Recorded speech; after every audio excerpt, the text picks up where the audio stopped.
Доброе утро всем, кто начинает свой день вместе с программой «Утро Якутия» на телеканалах «Якутия-24» и НВК «Саха». На календаре у нас четверг, 17 февраля. Это утро, по традиции, уже с вами встречаем мы, Руслан Ачиров и Полина Долинская. Друзья, сегодня день спонтанного проявления доброты. И мы расскажем, как жительница Якутска помогла бездомному восстановить документы. А в Хангаласском районе волонтеры акции взаимопомощи «Мы вместе» тоже помогают своим землякам. Согласитесь, мир не без добрых людей. И первый блок сегодняшнего эфира будет посвящен доброте. Поэтому наш гость расскажет о том, как можно помочь нуждающимся. Школьники вышли с дистанционного обучения, на улице теплее, дети больше времени проводят на улице. И как уберечь их и укрепить их здоровье? Что важно знать родителям и как повысить иммунитет детей? Об этом мы поговорим со следующим нашим гостем в студии. Сегодня уже четверг, и пора планировать свои выходные. Куда сходить, на какие последние кинопремьеры, мы узнаем в нашей рубрике «Афиша». Друзья, будьте с нами на связи, создавайте свое весеннее утреннее настроение вместе с нами. По номеру WhatsApp 8 914 273 44 88 вы можете как раз-таки поделиться планами на эти выходные, также поздравить своих родных, дорогих, близких вам людей с датами, с праздниками, с юбилеями, с днями рождениями. Ну и, конечно, друзья, на странице нашей в Инстаграме «Утро Якутии» подписывайтесь, ставьте лайки, узнавайте анонсы будущих программ. Ну а мы предлагаем начать с того, с чем связана сегодняшняя дата и какие важные даты и события произошли в этот день.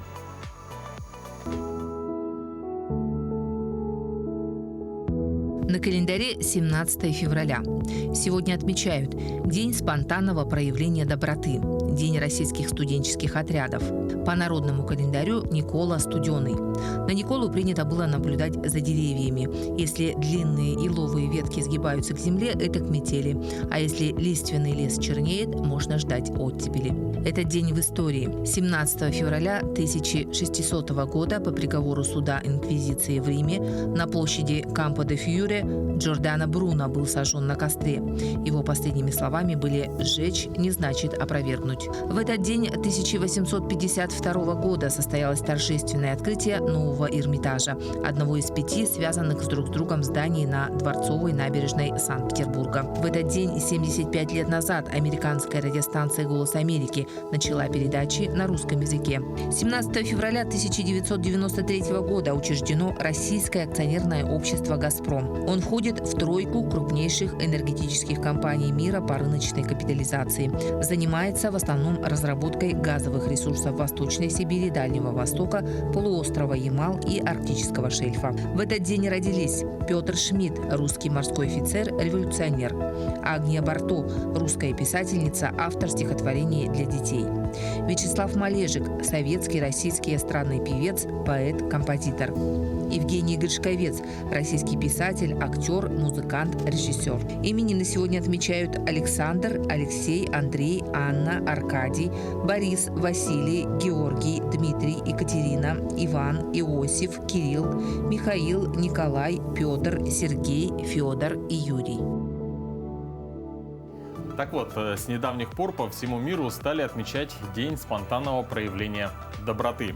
Этот праздник ведет свою историю из Соединенных Штатов Америки. В этот день традиционно проходят благотворительные мероприятия и марафоны, в которых принимают участие известные актеры, общественные и политические деятели. В России этот праздник пока еще мало известен. Главное в этот день, как призывают организаторы, нужно стараться быть добрым ко всем. Причем не просто добрым, а добрым безгранично и бескорыстно. Помните, если человек ожидает благодарности за свою доброту, это не может считаться истинной добротой. Добрые дела сами по себе должны доставлять вам удовольствие. И при этом, давая что-то другому или помогая им, вы не должны ожидать награды.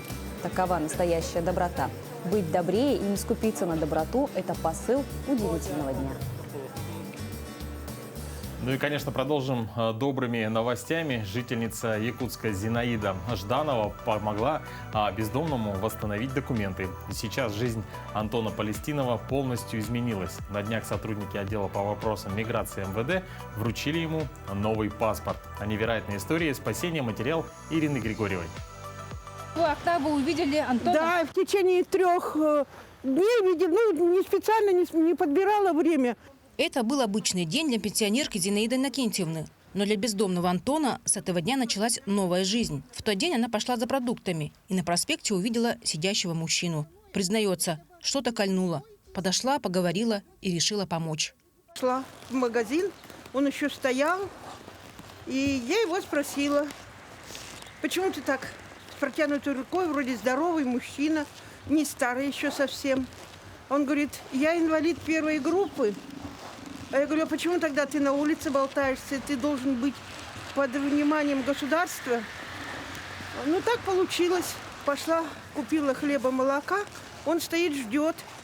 И я его взяла с собой, в подъезд завела, накормила.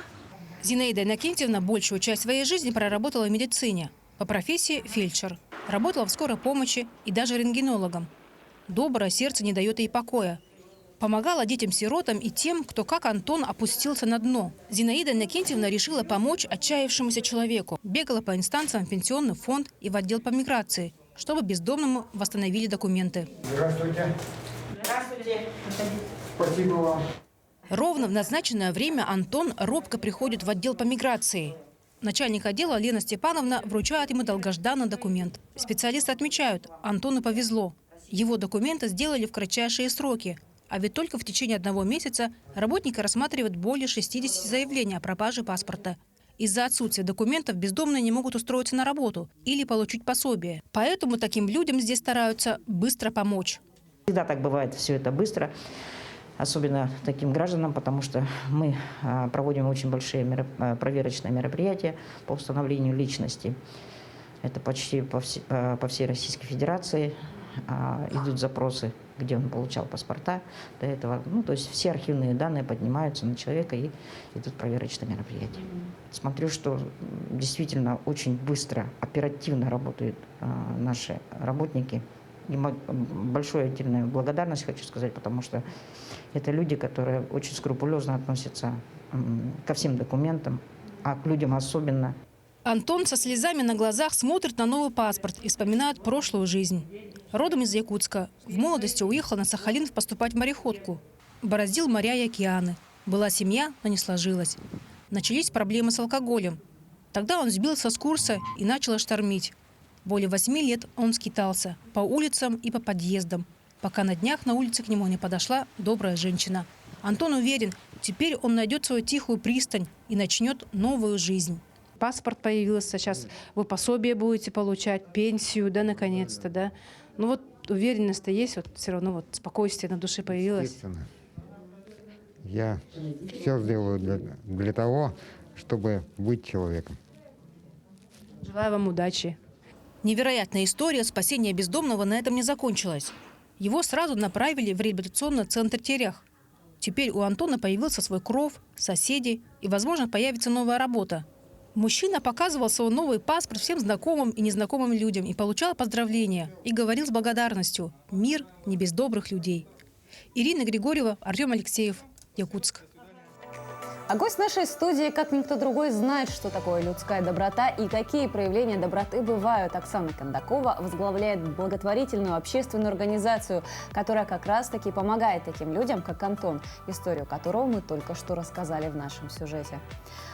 Оксана Минахматовна, доброе утро. Доброе утро. Скажите, как часто в жизни, в своей работе вы встречаете проявления людской доброты?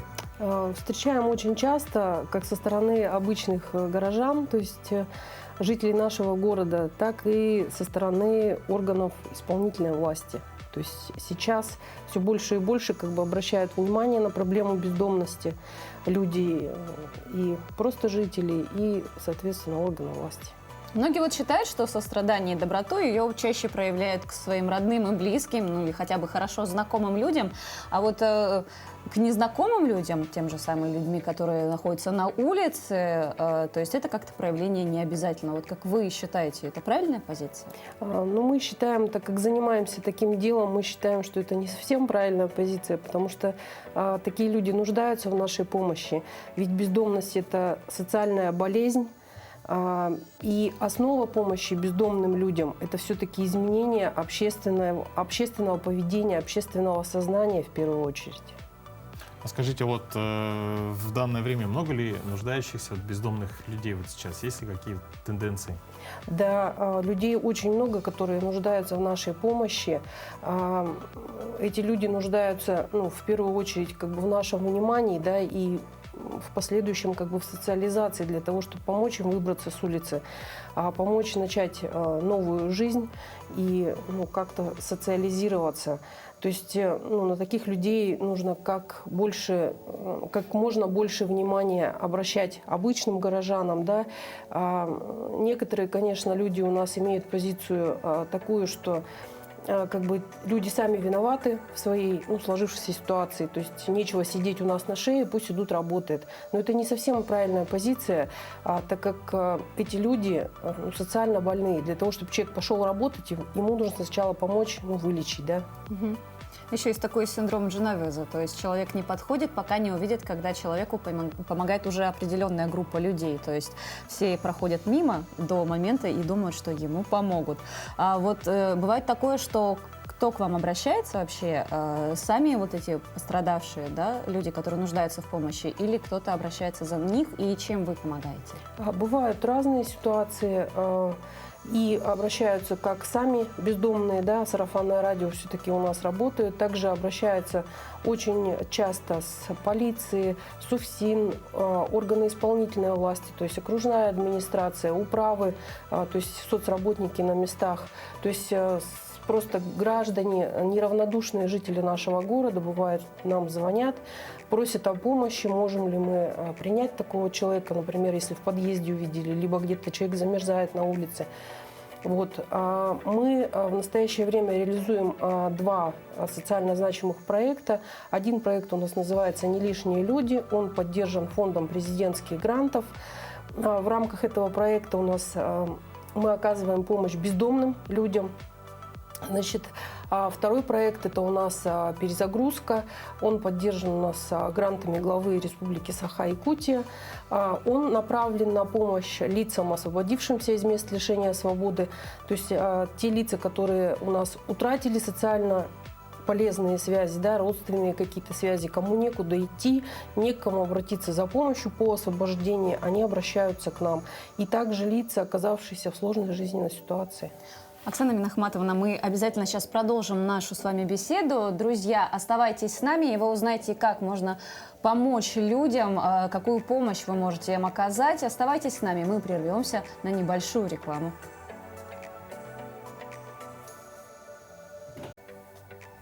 Доброе утро, друзья! В это утро, 17 февраля, мы отмечаем День спонтанного проявления доброты. И с нашей гостьей Оксаной Кондаковой мы как раз-таки и обсуждаем о том, как можно помочь людям, которые попали в трудную жизненную ситуацию. Обычным гражданам, то есть жителям нашего города, при возможности, конечно, можно обратиться напрямую к нам по телефону 8 924 599 3355. Это телефон нашей организации, то есть можно позвонить в любое время, если у вас есть там теплые вещи, которые, ну, не понадобятся вам. Если у вас есть возможность оказать помощь в какой-то другой форме, то есть там какие-то продуктовые наборы, вы можете позвонить по этому телефону, мы откликнемся обязательно с вами, определимся там с датой, временем и подъедем сами. То есть сюда же подъехать конечно, никуда ездить не нужно. Скажите, а вот по вашему опыту, кто больше помогает обездоленным людям? Вот больше богатые люди или же обычные люди, которым иногда тоже самим требуется поддержка? Обычные люди, вот мы из собственного опыта можем сказать, что чаще всего это бывают обычные люди, то есть обычные горожане, не со сверхдоходами какими-то, оказывают посильную помощь. Чаще всего это бывает помощь вещевая, то есть какие-то вещи и обувь по сезону. То есть зимой зимние вещи, летом летние.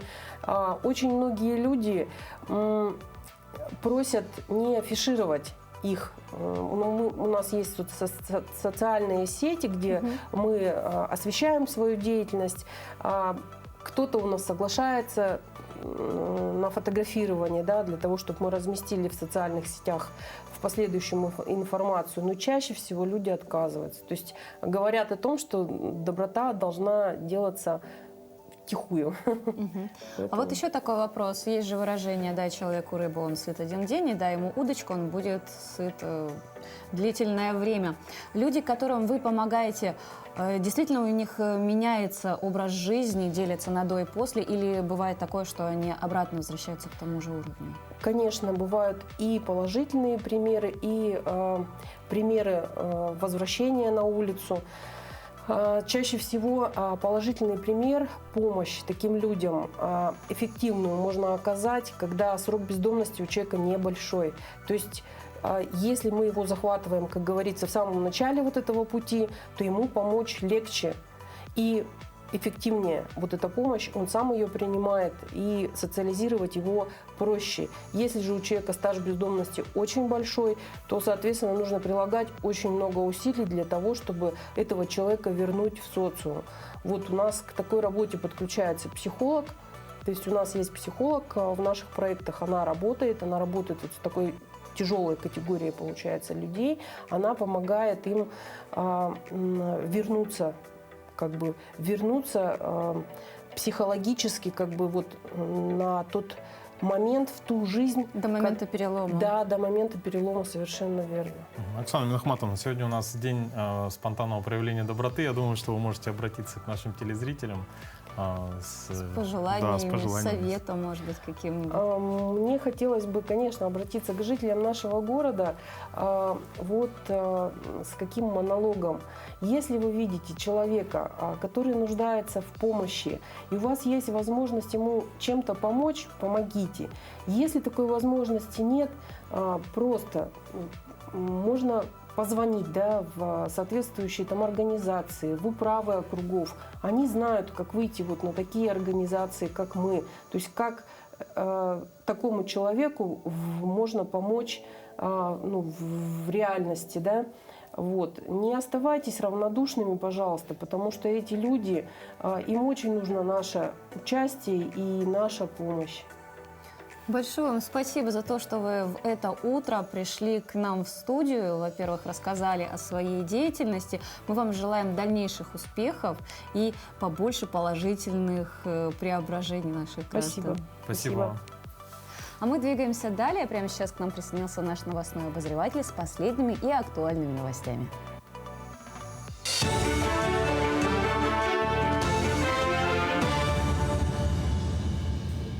Доброе утро, Якутия! Вашему вниманию последние события к этому часу. Председатель Постоянного комитета Госсобрания по селу и аграрной политике Андрей Находкин сообщил, что основные положения подготовленного Илтуменом законопроекта по проблеме безнадзорных собак учтены рабочей группой Государственной Думы. В текст проекта также включена основная поправка якутских парламентариев в части расширения полномочий органов государственной власти субъектов в области ответственного обращения с домашними и безнадзорными животными. Народный депутат Якутии в своем выступлении подчеркнул, что целью законопроекта в первую очередь должно быть недопущение угрозы жизни и здоровью граждан с животными без владельцев.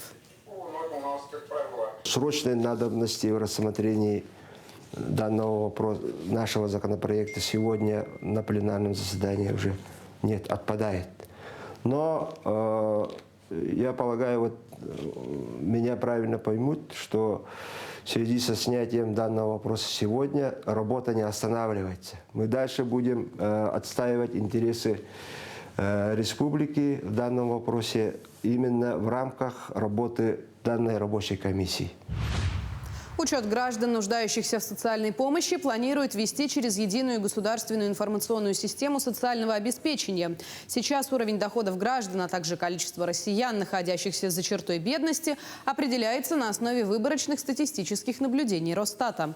Доходы и имущественное положение учитываются в статистике на основании неподтвержденной информации, которая записывается со слов граждан и может использоваться только для косвенного анализа влияния мер поддержки на уровень бедности.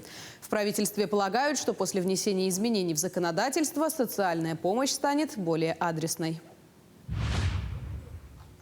Новейший беспилотник вертолетного типа БАЗ-200 планируется использовать для поиска природных ископаемых, в том числе и в арктических регионах.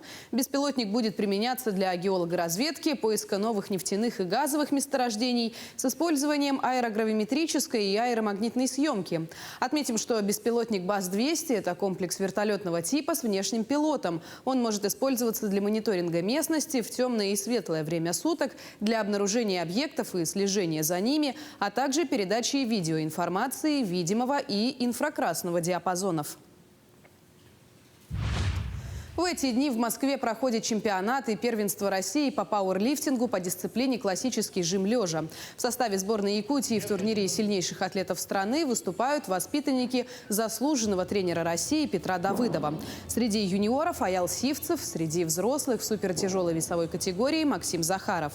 Якутянин Аял Сивцев завоевал золотые медали первенства России среди юношей до 23 лет. Он вошел в состав юношеской сборной России и получил путевку на первенство мира, которое пройдет в мае в Казахстане. Сегодня, 17 февраля, на помост главного турнира России выйдет якутянин Максим Захаров в предпоследний день соревнований.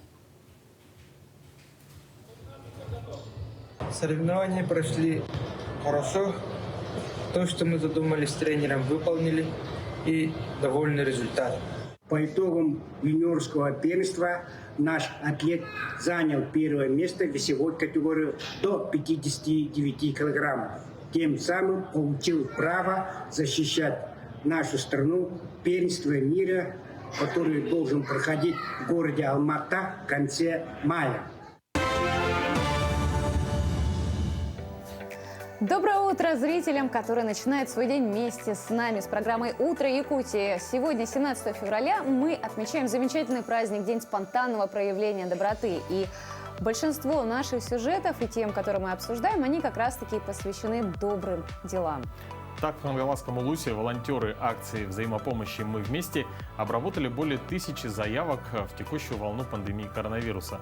Подробнее о тех, кто бескорыстно помогал болеющим и пожилым землякам, расскажет Виолетта Засимова. Алло, Николай? Ага. Сколько сегодня адресов? 30 адресов, хорошо. В поликлинику, да, подъезжаем? Все хорошо. Это Глеб Цепандин, студент первого курса Покровского колледжа, будущий туристический агент. В свободное время Глеб увлекается музыкой, съемками видеоклипов, моделингом, а еще доставляет продукты и медикаменты тем, кто вынужден сидеть на самоизоляции из-за болезни или в силу возраста. К акции взаимопомощи «Мы вместе» Глеб присоединился в этом году. Угодил прямо в пик текущей волны COVID-19. Его зона доставки – город Покровск и его пригороды. Самый пик омикрона отработан очень хорошо, я считаю, потому что у нас каждый день в целом было по 30-40 заказов. Это на самом деле и много, и немного одновременно. Когда они в центре города, это все проще делается, когда они раскиданы по разным концам города, это посложнее. Но машина нам выделяются средства защиты, поэтому в целом это не очень напряжная работа, я бы сказал. Так получилось, что во время волонтерства Глеб слег в больницу с аппендицитом. Не прошло и недели после выписки, как отчаянный молодой парень вновь вызвался доставлять продукты и лекарства. И мне звонит, получается, коллега, говорит, нужно выйти, если можешь, то выходи. Ну и, соответственно, пришлось выходить. Тоже люди ждут, люди надеются, что привезем лекарства и еду, поэтому... И даже в таких ситуациях приходится, конечно, переступать иногда через себя. Ну, осложнений не было, ничего? Нет, все нормально, все хорошо, все хорошо. Всего по Покровску в текущую волну коронавируса работали более 30 волонтеров. Они обслужили около 200 адресов. Мэрия для них выделила автомобиль с водителем. А вот в Заречном селе Титебя волонтеры ездят на своих авто, зато наслежная администрация снабжает их бензином. Деревню с населением около 1000 жителей обслуживают 6 волонтеров. В основном рабочая молодежь. Курирует их специалист по молодежной политике Наслега Василий Титов. У нас аптеки тут нету, поэтому мы лекарства чисто вот то, что фельдшер прописал, можем привезти. А было такое, что запрашивали продукты там с Покровска, с другого какого-то населения, с Нижнего Бестяха и так далее, или только в черте? Да, бывали, ага. Мы с Покровска, с аптеки тоже возили медикаменты. Волонтерам села Тетебе в организации работы очень помог мессенджер WhatsApp. Они создали группу, куда добавляли самоизолированных односельчан. Те, в свою очередь, писали свои хотелки. По истечении срока, если они выздоровели, они покидают группу и обновляется. Местные волонтеры выходят на смену по двое. Один за рулем, другой курьер. До обеда принимают заказы и после обеда доставка. Самое максимальное количество заявок за день было 12. Не стоит забывать, что у них у всех есть своя личная жизнь, работа, семьи, дети, родители. Но они умудряются все как-то совмещать. Если ты человек активной жизненной позиции, тебе ничто не мешает. Таких, как Глеб Ципандин и Василий Титов в Хангаласском Улусе более 100 человек. Все они волонтеры акции взаимопомощи «Мы вместе».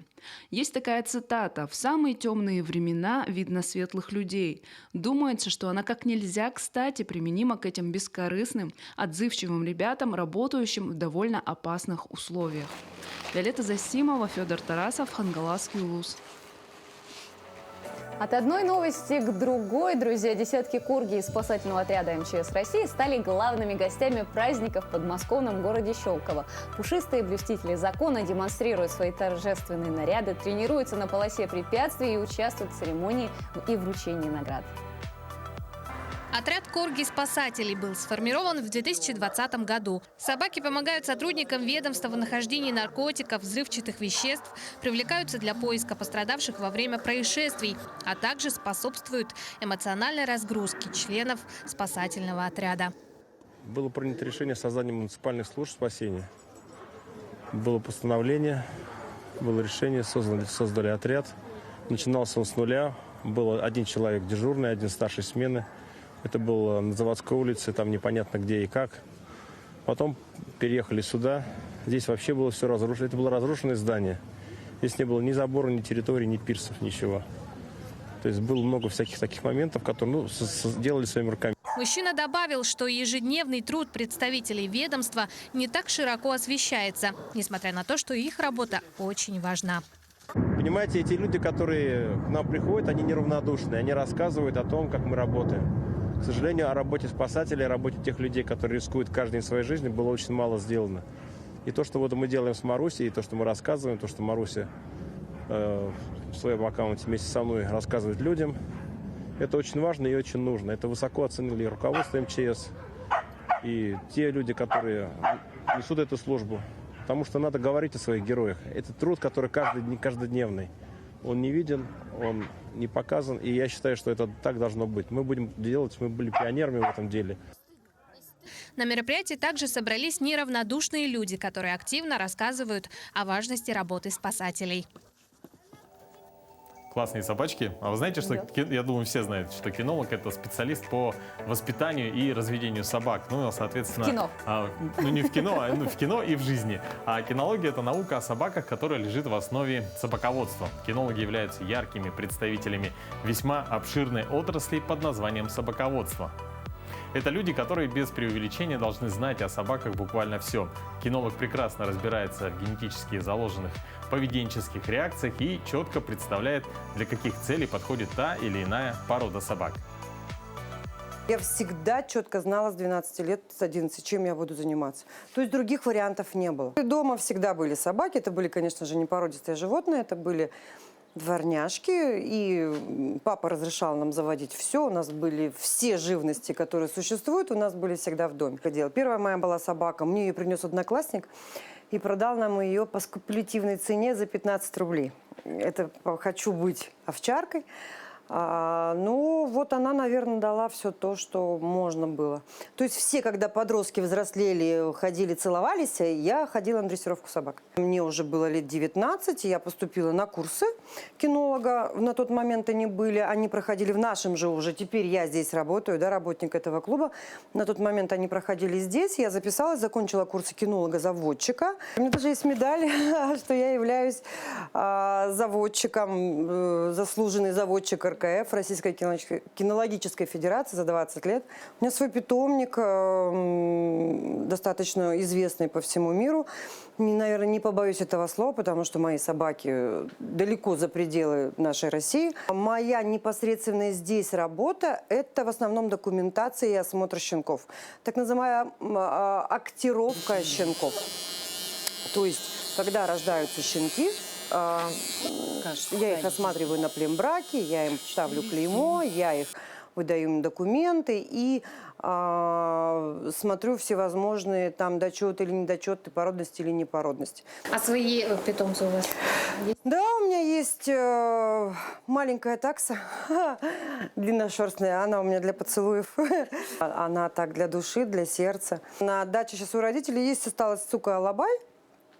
Очень крупная 6-летняя сука, ну и все. Наверное, не собаке больше нужна дрессировка, а владельцу. А в каком смысле? Не потому, что нужно владельцу именно самому выполнять, сидеть, лежать и место, да? Он должен научиться, как правильно управлять своей собакой. Для комфортности совместного проживания. У них там любовь, у них переходный возраст, у них гормональный взрыв, у них там все бывает, как у людей, как у детей. Совершенно все разные. За столько лет не встречала и ни одной собаки, которая была бы похожа. Это призвание. Нельзя, мне кажется, стать кинологом, просто так шел с улицы, там что-то там, лампочка зажглась где-то в голове, а пойду-ка я стану кинологом. Не может быть такого. Как-то я сыну пела в ванной, простите за подробности, да, и он мне сказал, что мама, не надо тебе петь, держать поводки у тебя получается лучше. Вот так что держать поводки у меня точно получается лучше. Мы продолжаем знакомить вас с детками, которым нужна семья. И в нашей сегодняшней рубрике «Пусть мама придет» замечательный мальчик по имени Данил. Знакомьтесь, Данил. Этот замечательный мальчик находится в одном из государственных учреждений для детей, оставшихся без попечения родителей. Данилке 3 года и 3 месяца. Да, он у нас очень активный мальчик, ага. Любит петь песенки, ага. Да, это дедушка-бабушка, да? Ага. Он у нас самостоятельно одевается, обувается, кушает. Активная речь быстро у него развивается. Ага. Да, это кто у нас? Кто это у нас? Корова, вот правильно, корова. Он очень любит активные игры, подвижные игры, да. Везде принимает участие. Любит машинки катать, ага. С детьми ладит очень хорошо, да. Это кто у нас? Барашек. Правильно, барашек. Молодец. Ага. Несмотря на определенные проблемы со здоровьем, Данил шустрый и смышленый мальчик. Он любит занятия в сенсорной комнате, трогая и изучая все предметы и развивающие игрушки. Все, за что не берется Данил, доделывает до конца и при этом всегда складывает игрушки на место. Данил, как и все дети, любит подвижные игры, неплохо справляясь со спортивными снарядами, проявляя при этом интерес и азарт.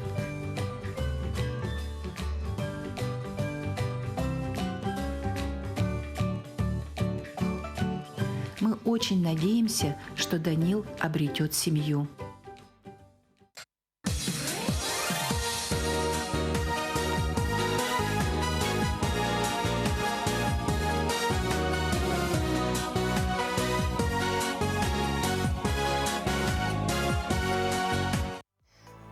Школьники вышли из дистанционного на очное обучение. На улице теплеет, и дети больше времени проводят на улице. Как уберечь их и укрепить их здоровье? Что важно знать родителям и как повысить иммунитет детей?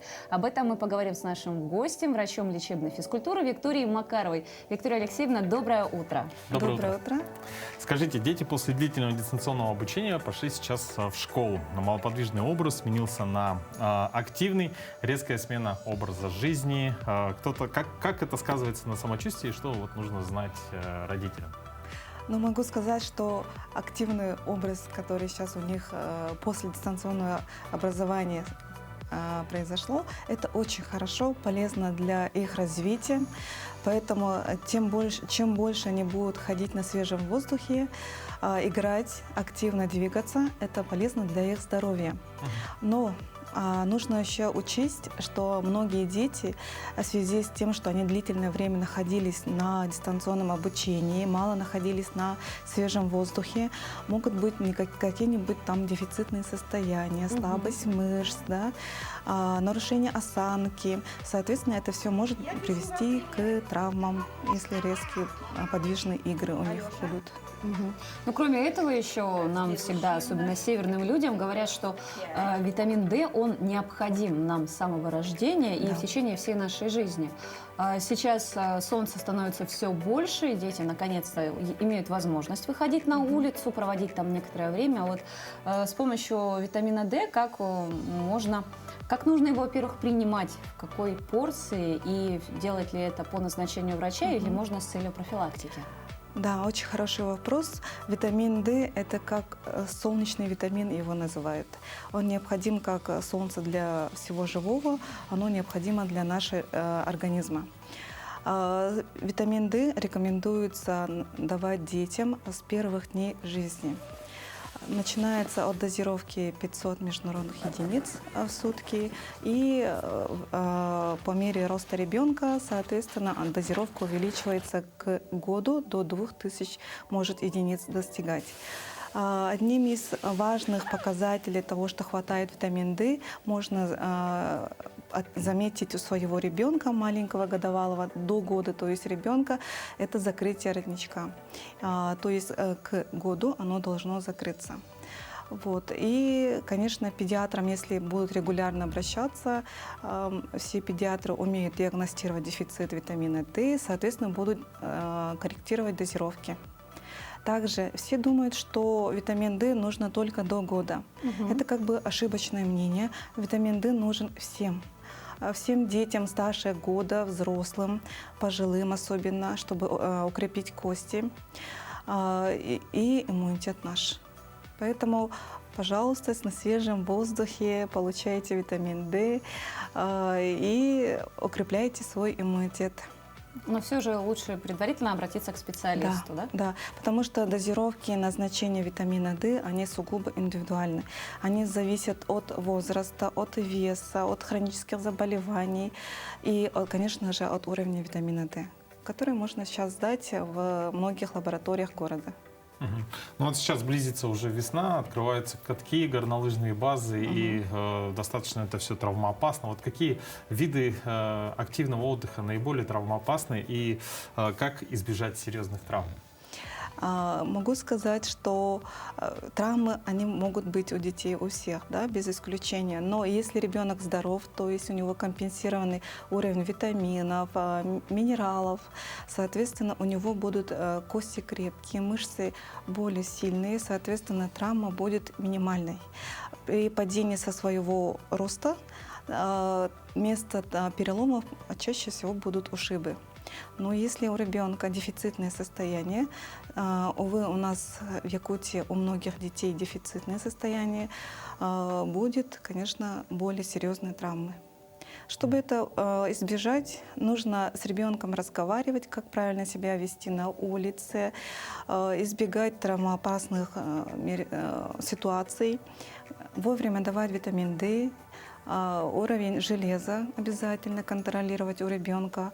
Конечно же, заниматься с ребенком активно вместе. Это будет и полезно и ребенку, и родителям. Ну, после длительной зимы мы все испытываем недостаток каких-то витаминов, тот же самый недостаток солнца. Вот что вы сейчас можете посоветовать родителям, как укреплять иммунитет своего ребенка, с чего начинать и на чем фокусироваться? Ну, хочу сказать родителям, чтобы в первую очередь обратили внимание на питание ребенка. Питание должно быть полноценное, регулярное, достаточное количество воды и обязательно употребление белка. У нас, увы, не секрет, многие дети не могут, то есть им не нравится есть мясо. Это, конечно, плачевно. Обязательно нужно есть красное мясо, наше якутское мясо, которое богато белком, богато железом и витамином В12. Поэтому полноценное питание – это основа здоровья.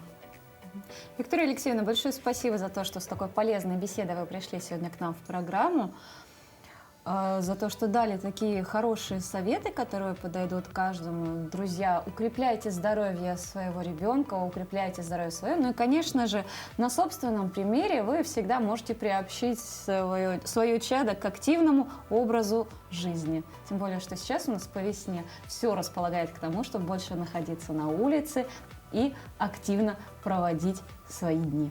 Да, спасибо вам большое. Ну а, друзья, мы напоминаем, что вы также можете принимать участие в наших эфирах. Присылайте свои пожелания по сюжетам на наш WhatsApp номер 8 914 273 44 88. Также не забывайте про нашу Instagram-страничку, где вы можете найти самую актуальную информацию. Ну а сейчас мы прервемся на небольшую паузу и далее продолжим наш эфир.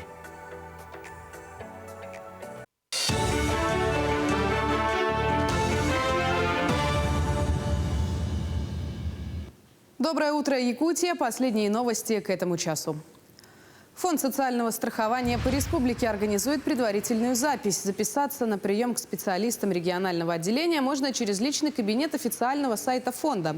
Авторизоваться можно через портал госуслуги. Кроме того, записаться на прием можно по телефону. Специалисты отмечают, предварительная электронная запись на прием – это экономия времени и возможность избежать очередей. Виды государственных услуг, на которые осуществляется запись, это назначение обеспечения страховых выплат пострадавшим на производстве, назначение обеспечения медицинской социальной реабилитации пострадавшим на производстве, обеспечение инвалидов техническими средствами реабилитации, протезно-ортопедическими изделиями, а также по выплате компенсации и предоставление при наличии медицинских показаний путевок на санаторно-курортное лечение и бесплатный проезд на междугородном транспорте к месту лечения и обратно. Что делать при первых признаках заболевания? Какие лекарства можно применять? Какие препараты безопасны для беременных и кормящих? На подобные вопросы отвечают и делятся советом 12 преподавателей медицинского института СВФУ. В Центре дистанционной врачебной аудиоконсультации они работают посменно с 8 утра до 8 часов вечера. Первый звонок поступил 6 февраля. Именно в этот день начал работу аудиоконсультативный центр. Тогда за день поступило более 300 звонков. Сейчас опытные преподаватели продолжают свою работу. И если в первые дни работы центра касались вопросы лечения ковида, то в эти дни граждан больше всего интересуют вопросы реабилитации, профилактики других заболеваний. Также звонящие нуждаются в психологической поддержке. Сейчас даже появились звонки, которые немножко даже не по профилю, не по коронавирусу, а консультируем, в частности, по разным другим патологиям. Например, я как ортопед консультирую по челюстно-лицевой области, по общим вопросам. Были даже пациенты, которые спрашивали, какую зарядку делать, чтобы последствия коронавируса прошли быстрее. Очень много для себя открыл, узнал, и мне кажется, даже вот после такой вот работы очень по-другому начинаю смотреть и на пациентов, на свою работу, на работу Министерства здравоохранения и вот на такую дистанционную помощь тоже.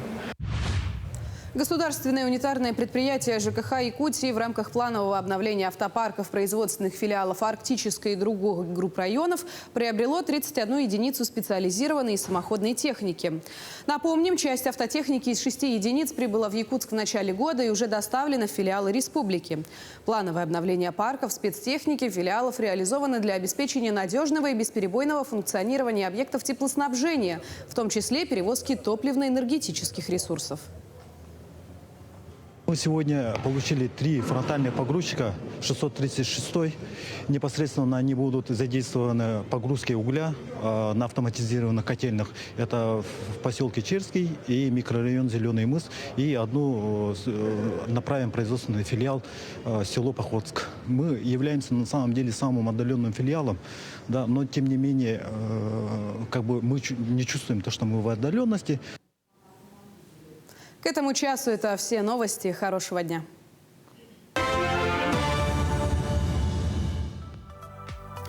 Самая главная ночь мира – кино. Это, конечно, церемония «Оскара», которая уже случится в конце марта этого года. И, кстати, режиссер фильма «Камон, камон», премьера которого выходит на большие экраны сегодня, номинант на главную премию. В главной роли кинокартины снялся известный Хоакин Феникс. Подробности расскажет наша коллега Катерина Винокурова.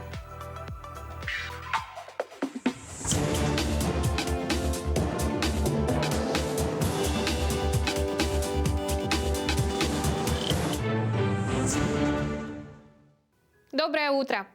Сегодня в кинотеатрах Якутии состоится долгожданная премьера социальной драмы Михаила Лукачевского «Вертолет». Долгие 7 лет фильм созревал до финишной прямой по пути, обрастая новыми смыслами, наградами на кинофестивалях в разных частях страны, а иногда даже слухами и легендами вокруг себя. Но не зря продюсер и сценарист фильма Иннокентий Васильев Легентей собрал в проект не просто известных, а лучших специалистов якутского кино, настоящих профессионалов и преданных фанатов своего дела.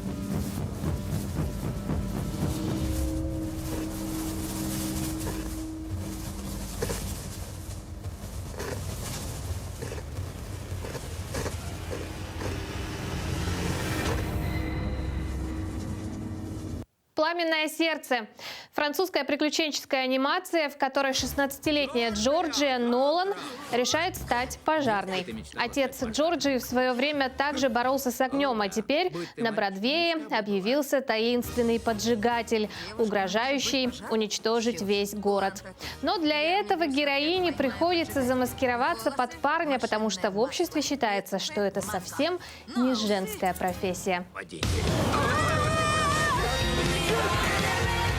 Начнем наше представление! Серьезно? Если я поймаю поджигателя, мир изменится. Фух, ну давай, Джорджи. Я стану первой женщиной-пожарным. Новый анимационный фильм «Пиноккио. Правдивая история» создан на основе знаменитой сказки о деревянном мальчике. Версия известной на весь мир сказки Карла Колоди от сценариста франшизы про богатырей и режиссера анимационного хита «Большое путешествие». Ценно отметить, что главный герой говорит в ленте голосом Дмитрия Иосифова, сыгравшего Буратино в картине Нечаева 1975 года. К небесам сквозь лучи парю, высоты не боясь ничуть. Прекрасен мир, если перед тобой преграда, преодолей ее! Она — это самое прекрасное, что есть в мире. Случаются чудеса и без вмешательства волшебников. В такое время... А помимо анимационных премьер, кинозрителей приглашают на фильм ужасов «Сожженный заживо». Первая рабочая смена медсестры в старой городской больнице. Тогда же она узнает леденящую кровь историю о том, что несколько лет назад в больнице заживо сгорел пациент по фамилии Мур. Врачи пытались спасти его, но тот неожиданно исчез. В этот самый момент из комнаты мистера Муна раздается звонок.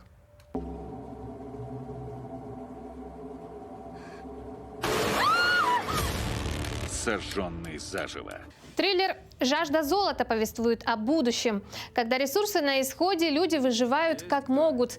Два попутчика отправляются в опасную зону на заброшенный прииск в пустыне, где находят огромный золотой слиток. Достать его без помощи техники им не удается, поэтому один отправляется за техникой, оставив другого сторожить залежи ценного металла.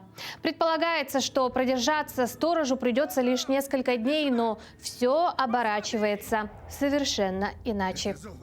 Где ты? Двигается буря. Я его не оставлю!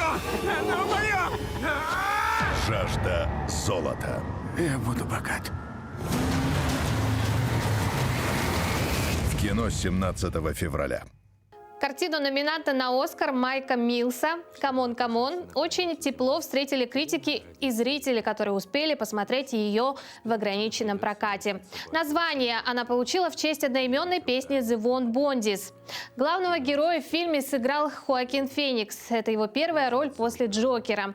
В центре сюжета радиожурналист Джонни. Он ездит по США и берет интервью у детей.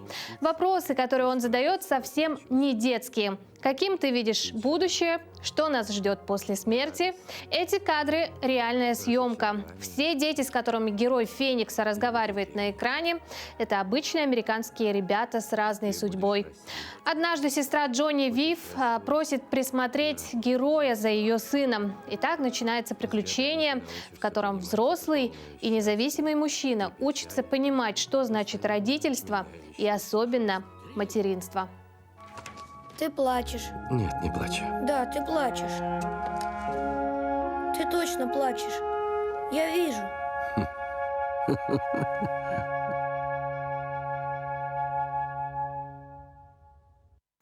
На этом у меня все. Желаю вам отличного похода в кино и приятного просмотра.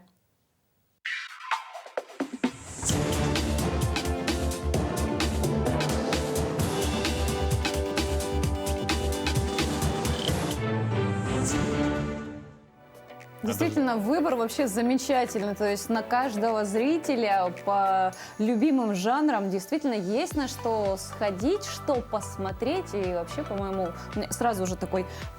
В воскресенье я пойду на этот фильм, в субботу я пойду на этот фильм. Я прям уже распланировала, куда я пойду с друзьями, куда я пойду одна, куда я пойду с детьми. Отлично. Объявлена дата выхода аниме по «Властелину колец». В картине расскажут историю роханского короля Хельма Молоторукова и Хельмовой Пади. 12 апреля 2024 года состоится премьера аниме «Властелин колец. Осада Рохирима». Анимационную картину создают New Line Cinema и Warner Brothers. Ее действие происходит за 250 лет до событий «Хоббита», а главный герой Хельм Молоторукий, король Рохана. Кроме того, в аниме покажут создание крепости Хельмова Падь, которая стала одной из центральных локаций фильма «Властелин колец. Две крепости». Фильмы по «Властелину колец» подняли шедевры Толкина на новую кинематографическую высоту и вдохновили целое поколение. «Осада Рохирима» будет эпическим аниме, не похожим ни на что, что когда-либо видел зритель. Об этом сообщил Тоби Эмерих, председатель Warner Brothers Pictures Group. Режиссер проекта Кенджи Камияма работает над ним с июня 2021 года. Исполнительным продюсером выступает Филиппа Бойнес, которая была соавтором сценария трилогии «Властелин колец» и «Хоббит». Также в творческую команду входят Ричард Тейлор, получивший Оскара за визуальные эффекты во «Властелине колец», и иллюстратор Толкина Джон Хоу. В начале февраля компания Soul Zates Company выставила на продажу права на съемки фильмов, создание игр и производство мерча по мотивам «Властелина колец» и «Хоббита».